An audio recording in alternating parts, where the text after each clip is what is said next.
Alors dans cette vidéo, on va s'intéresser à un texte de Spinoza dans lequel il nous livre sa conception du bonheur et le moyen d'y accéder. Et donc pour ne pas perdre de temps, on va se mettre tout de suite à la lecture du texte. Toute notre félicité et notre misère ne résident qu'en un seul point. À quelle sorte d'objet sommes-nous attachés par l'amour? Pour un objet qui n'est pas aimé, il ne naîtra point de querelle. Nous serons sans tristesse s'il vient à périr, sans envie s'il tombe en la possession d'un autre, sans crainte, sans haine, et, pour le dire d'un mot, sans trouble de l'âme. Toutes ces passions sont, au contraire, notre partage quand nous aimons des choses périssables, comme toutes celles dont nous venons de parler. Mais l'amour allant à une chose éternelle et infinie, repaît l'âme d'une joie pure, d'une joie exempte de toute tristesse, bien grandement désirable et méritant qu'on le cherche de toutes ses forces.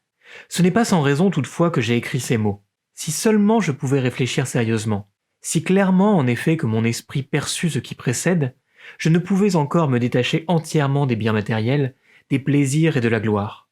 Et ce texte de Spinoza, il est donc extrait du traité de la réforme de l'entendement, publié en 1677 à titre posthume.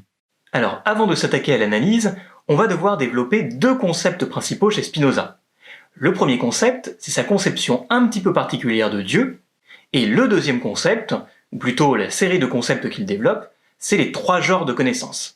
Donc, premièrement, la chose à savoir sur la conception de Dieu de Spinoza, c'est qu'il est panthéiste. C'est-à-dire qu'il considère que Dieu, c'est la même chose en fait que l'ensemble de toutes les choses, c'est-à-dire la nature. Il a même cette formule, Dieu ou la nature, et donc pour lui, les deux sont similaires, sont identiques. Donc Dieu, c'est la nature, mais vraiment compris comme l'univers dans sa totalité, avec ses lois, avec son mouvement, sa croissance, c'est pas simplement la nature statique que l'on peut voir par sa fenêtre. Alors évidemment, cette conception, elle est très très différente de la conception de Dieu dont on a l'habitude, c'est-à-dire, pour le dire un petit peu simplement, comme un vieux monsieur avec une barbe blanche, comme on peut se le représenter généralement dans les religions monothéistes.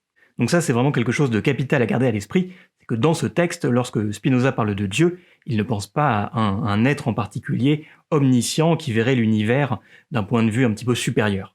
Ensuite, la deuxième chose, c'est la théorie des trois genres de connaissances de Spinoza. Pour lui, la connaissance se divise en trois catégories.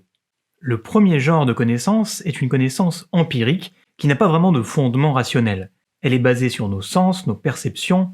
C'est une connaissance vraiment passive, littéralement basée sur des passions, et donc ce n'est pas du tout une source fiable de connaissance. Le deuxième genre, lui, est basé sur la raison.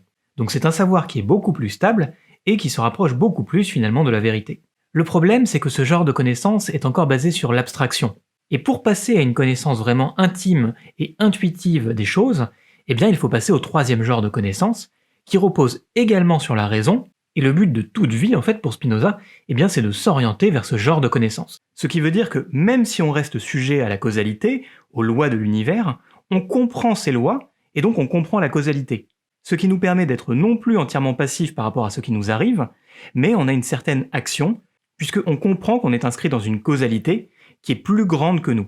Par exemple, en physique, si je connais la loi qui détermine le mouvement d'une pierre, eh bien, je peux comprendre que cette pierre ne se meut pas d'elle-même selon sa volonté personnelle. Et dans une lettre assez célèbre que l'on a analysée dans une autre vidéo, Spinoza étend ce raisonnement à l'homme pour montrer qu'il n'est pas plus libre en réalité qu'une pierre. Donc ces éléments, ça va nous permettre de mieux comprendre le texte. Puisque, à partir de ça, on comprend que pour Spinoza, si on s'attache aux choses qui sont périssables, ce peut être des choses physiques, comme par exemple le dernier téléphone qui vient de sortir, que l'on fait tomber en le déballant, des choses sentimentales, comme un album de photos qui nous rappelle notre enfance, ou même à des personnes à qui l'on peut s'attacher par amitié ou par amour. Toutes ces choses sont inscrites dans le temps et sont donc finies. Ce qui veut dire que s'y attacher revient à s'exposer à de la tristesse lorsque ces choses viendront à disparaître. Alors, juste pour faire une petite comparaison avec une autre doctrine, ce point de vue par rapport au détachement, il est assez similaire à ce que l'on peut trouver chez les stoïques. Puisque ça revient très très souvent dans la philosophie stoïcienne, l'idée que pour être heureux, eh bien il faut se détacher des choses, puisqu'on sait très bien que les choses ne sont pas éternelles, et donc s'attacher à ce que l'on peut perdre, eh bien c'est s'exposer à de la tristesse. Mais du coup, à quoi peut-on donc s'attacher si tout ce qui nous entoure est périssable d'une manière ou d'une autre? Nos amis sont périssables, même si c'est un petit peu étrange de le dire comme ça. Notre télé va avoir une date de péremption. Nos appareils ménagers, encore plus avec l'obsolescence programmée, vont également avoir une date de péremption. Et puis généralement, en fait, c'est difficile de trouver des choses qui ne sont pas inscrites temporellement et qui sont éternelles. Du coup, quelle est la seule chose qui est éternelle? Eh bien, c'est Dieu, ou la nature. Dieu ne peut pas disparaître puisque ça correspond à la totalité des choses qui existent, sous tous les modes. Alors, vous allez me dire, on est bien avancé.